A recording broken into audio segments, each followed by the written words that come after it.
अखिलेश यादव इतना कॉन्फिडेंस में नजर क्यों आ रहे हैं अजय? बीजेपी जैसी भारी भरकम पार्टी को 33 सीटों पर अखिलेश यादव ने रोक दिया।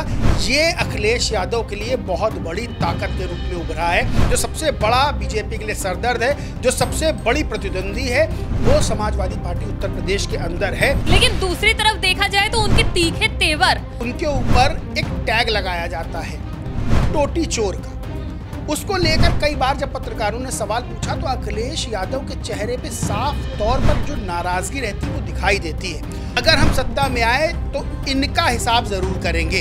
कि अखिलेश यादव के बयान से भले नींद उड़ी हो ना उड़ी हो अधिकारियों की, लेकिन आपके बयान से जरूर उड़ गई है कि कोई भी मुद्दा आता है वो तुरंत प्रेस कॉन्फ्रेंस करते हैं, तुरंत जो है बीजेपी सरकार पर निशाना साधते हैं। इस तरह से वो दिन गिन रहे हैं सत्ता में वापसी के या फिर मौजूदा सरकार के सत्ता से जाने के, तो ये कॉन्फिडेंस दिखा रहा है और यही एक कॉन्फिडेंस भी बड़ी वजह बनेगा।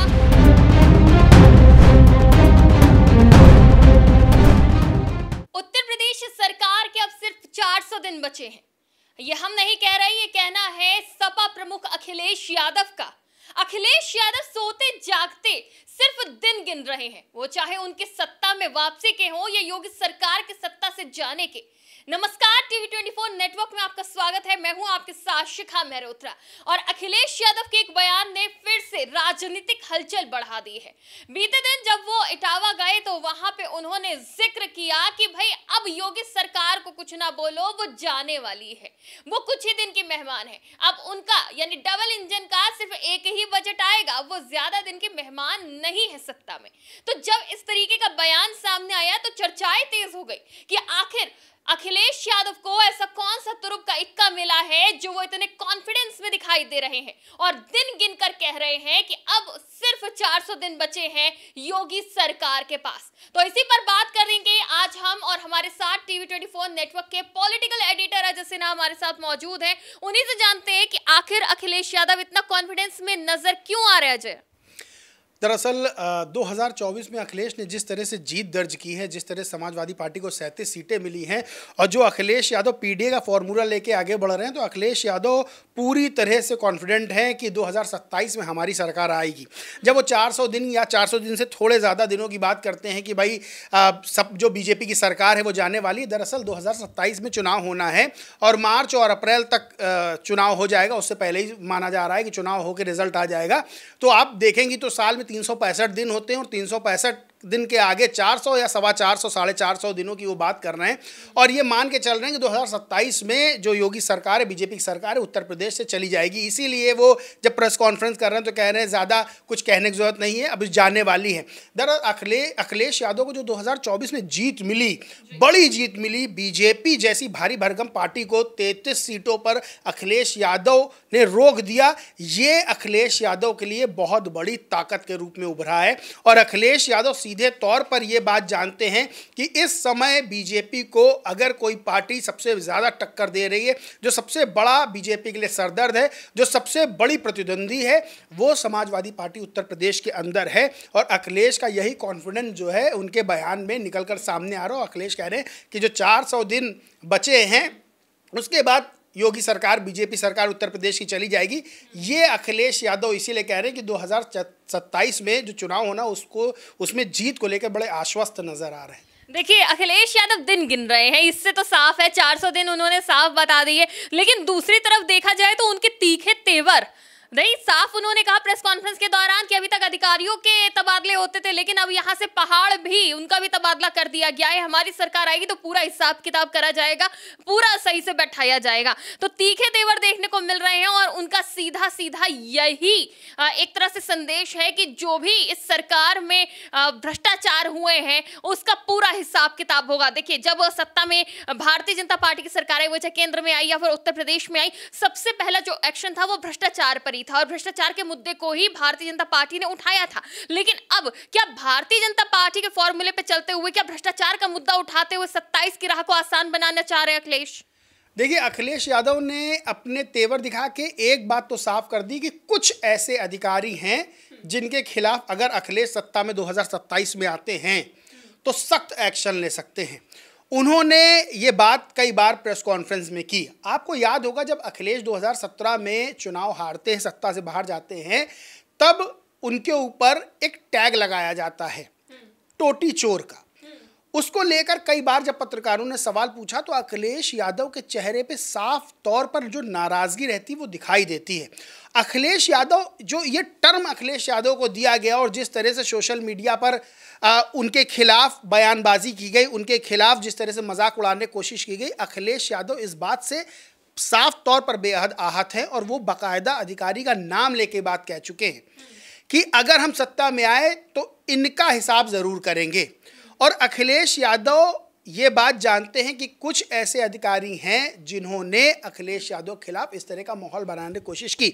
मतलब ये माना जाए कि इस सरकार में भी भ्रष्टाचार हुआ है? देखिए, सरकारें कोई भी हों, आप विभाग के हिसाब से देखेंगी तो बहुत से ऐसे मामले हैं जो भ्रष्टाचार के सामने आते हैं।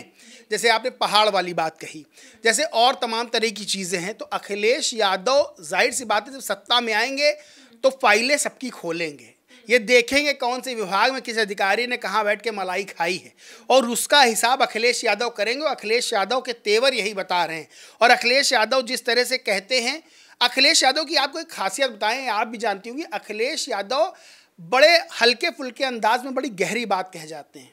कभी कभी मजाक में वो गहरी बात, इतनी गहरी बात कह जाते हैं कि जिसके लिए कही है उसके कान खड़े हो जाएंगे कि ये क्या कह रहे हैं। तो सीधे तौर पर अखिलेश यादव ने एक नोटबुक तो बना ही रखी है कि हमको सत्ता में आने के बाद पहला काम करना क्या है, दूसरा काम क्या करना है, तीसरा काम क्या करना है। तो सीधे तौर पर अखिलेश यादव अपने जो इरादे हैं वो बीच बीच में जाहिर, भले ही बहुत चीज़ें वो ना बोलें, लेकिन वो ना बोल कर भी बहुत से इरादे अपने जाहिर कर जाते हैं। और 2027 को लेकर जिस तरह से अखिलेश चुनावी तैयारियां कर रहे हैं, 2027 के बाद अगर उनकी सरकार बनती है तो सरकार बनने के बाद बहुत से जो एक्शन लेने हैं उसकी भी वो तैयारियां कर रहे हैं। देखिए, अखिलेश यादव के बयान से भले नींद उड़ी हो ना उड़ी हो अधिकारियों की, लेकिन आपके बयान से जरूर उड़ गई है, क्योंकि आपने उस बात को दोहरा दिया है कि अखिलेश यादव ने एक नोटबुक बनाई है जिसमें हर एक भ्रष्टाचारी, हर एक अधिकारी का नाम नोट है, जिसकी फाइल जरूर खुलेगी अखिलेश यादव की सरकार आएगी तो। अब 400 दिन की जो जिक्र करा अखिलेश यादव ने, भले ही भारतीय जनता पार्टी के नेता और सरकार के लोगों को नींद आए ना आए, लेकिन उन भ्रष्ट अधिकारियों की नींद जरूर उड़ जाएगी। देखिए, सीधे तौर पर कोई भी सरकार अगर कोई भी राजनीतिक दल अगर वो सत्ता में आना चाहता है तो सीधे तौर पर जो सत्ता में बैठा राजनीतिक दल है उसके खिलाफ या उस सरकार के खिलाफ भ्रष्टाचार के तमाम आरोप भी लगाता है। और भ्रष्टाचार की बात, क्योंकि देखिए बेरोजगारी का मुद्दा हो, भ्रष्टाचार का मुद्दा हो, कानून व्यवस्था का मुद्दा हो, ये मुद्दे ऐसे हैं जो हमेशा चुनाव में चलते हैं और उत्तर प्रदेश ऐसे बड़े राज्य में मुद्दे चलते हैं। और अखिलेश यादव ये बात जानते हैं, क्योंकि आप देखेंगे जब अखिलेश यादव की सरकार थी तब यही बीजेपी अखिलेश यादव पर तमाम तरह के आरोप लगाती थी, भ्रष्टाचार के उनकी सरकार पर आरोप लगाती थी। अखिलेश यादव भी यही कर रहे हैं और फिर आगे किसी की सरकार होगी तो दूसरे विपक्षी दल भी यही आरोप लगाएंगे।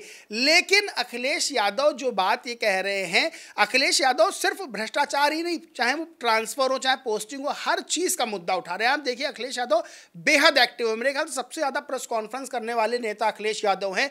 कोई भी मुद्दा आता है वो तुरंत प्रेस कॉन्फ्रेंस करते हैं, तुरंत जो है बीजेपी सरकार पर निशाना साधते हैं। ट्रांसफर पोस्टिंग बात, अभी हाल में उनकी गाड़ियों का चालान 8 लाख का कटा था, उसमें भी उन्होंने प्रेस कॉन्फ्रेंस करके बताया कि जो है ये जो लोग चालान काट रहे हैं सब बीजेपी के बैठे हैं। उसके बाद उन्होंने बाकायदा जो पोस्टिंग थी कि किसको पीडीए को इतनी कम मिली, जनरल कैटेगरी को इतनी मिली, ठाकुरों को इतनी मिली, उन्होंने सिंहनाथ की बात भी कही थी बीजेपी सरकार, योगी सरकार पे आरोप लगाते हुए। तो तमाम तरह की चीज़ें हैं। अखिलेश यादव बड़े परिपक्व नेता हैं।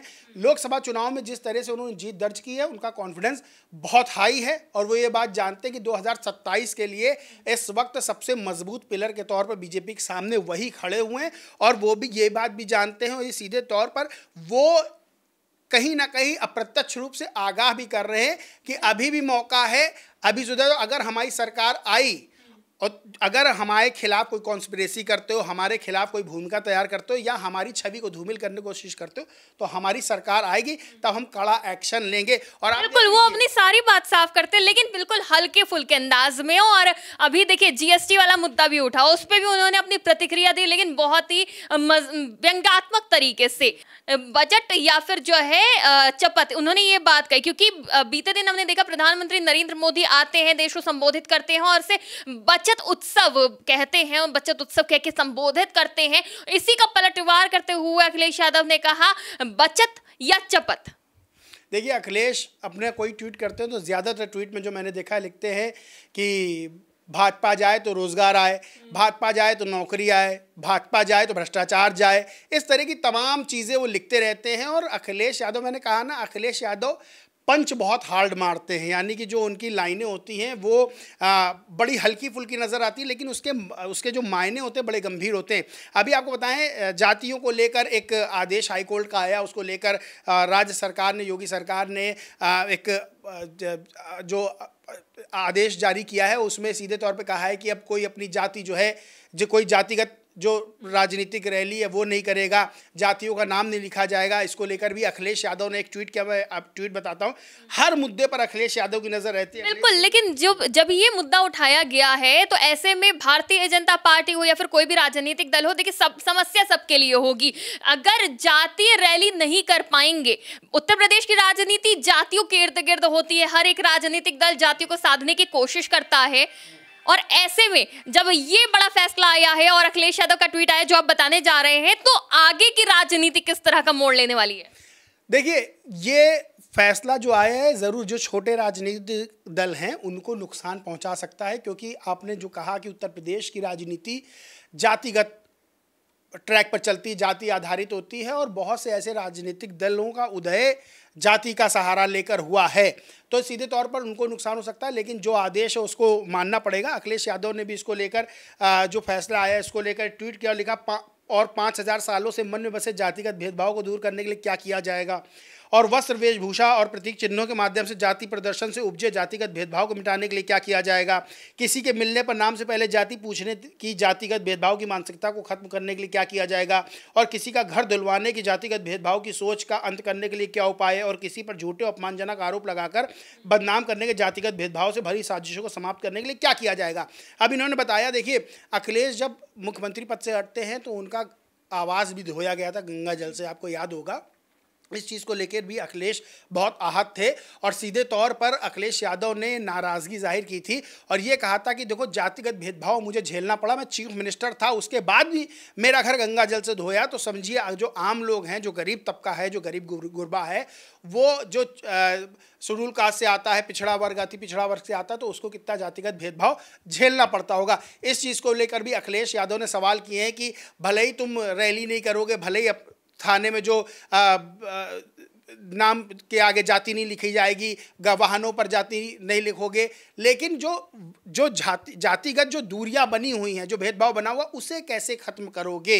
तो ये तमाम तरह के सवाल हैं। और उत्तर प्रदेश की राजनीति में देखिए, जातीय समीकरण सभी साधते हैं, चाहे टिकट देने की बात हो, चाहे मंत्री बनाने की बात हो, तमाम तरह की चीज़ें। लेकिन अखिलेश यादव ने एक बात जो कही है सीधे तौर पर कि 400 दिन बचे हैं सरकार के, 400 दिन बाद सरकार जाने वाली, तो अखिलेश यादव का जो कॉन्फिडेंस है वो लोकसभा चुनाव में जीत से आया है और अखिलेश यादव उसी कॉन्फिडेंस, उसी फॉर्मूले के सहारे, पीडीए के नारे के सहारे आगे बढ़ते जा रहे हैं। जी बिल्कुल, बहुत बहुत शुक्रिया अजय। तो देखिए, इस वक्त अखिलेश यादव का कॉन्फिडेंस लेवल हाई है। उसकी सबसे बड़ी वजह यही है कि वो जीत की ओर बढ़ रहे हैं, उनको ये एहसास हो रहा है, क्योंकि देखिए, राजनीति में जितने भी राजनीतिक पंडित हैं वो इस बार ये भाप नहीं पा रहे हैं कि 27 में क्या होने वाला है। ये भी सवाल उठ रहा है कि क्या अखिलेश यादव, राहुल गांधी एक साथ चुनाव लड़ेंगे, अलग चुनाव लड़ेंगे। मायावती फिर से एक्टिव होने के लिए 9 तारीख को महासभा करने वाली है, जिसमें एक बड़ा वोट बैंक उनका जुटेगा। तो ऐसे में भारतीय जनता पार्टी की क्या रणनीति होगी, क्या भारतीय जनता पार्टी तमाम मुद्दों को उठा पाएगी, और जो मुद्दे उठाए जा रहे हैं अखिलेश यादव की तरफ से, उसमें कोई भी चूक नहीं करी जा रही है। हर एक तबके का ध्यान रखा जा रहा है, महिला हो, युवा हो, रोजगार हो, तमाम मुद्दों का जो लेटेस्ट ट्रेंडिंग मुद्दे होते हैं उसमें भी वो अपनी प्रतिक्रिया, अपने बयान जरूर देते हैं, जनता से जुड़ रहे हैं। सबसे ज्यादा प्रेस कॉन्फ्रेंस कर रहे हैं, 27 के लिए उन्होंने कमर कस ली है, और जिस तरह से वो दिन गिन रहे हैं सत्ता में वापसी के या फिर मौजूदा सरकार के सत्ता से जाने के, तो ये कॉन्फिडेंस दिखा रहा है। और यही एक कॉन्फिडेंस भी बड़ी वजह बनेगा अखिलेश यादव की बड़ी जीत की। हो सकता है कि यही कॉन्फिडेंस जनता को भी भा जाए और जनता उनके समर्थन में खड़ी हो जाए, लेकिन आने वाले वक्त में क्या होगा ये तो फिलहाल वक्त ही बताएगा। इस पूरे मामले में जो अखिलेश यादव की प्रतिक्रिया है, इसमें आपकी क्या राय है, हमें जरूर बताइएगा।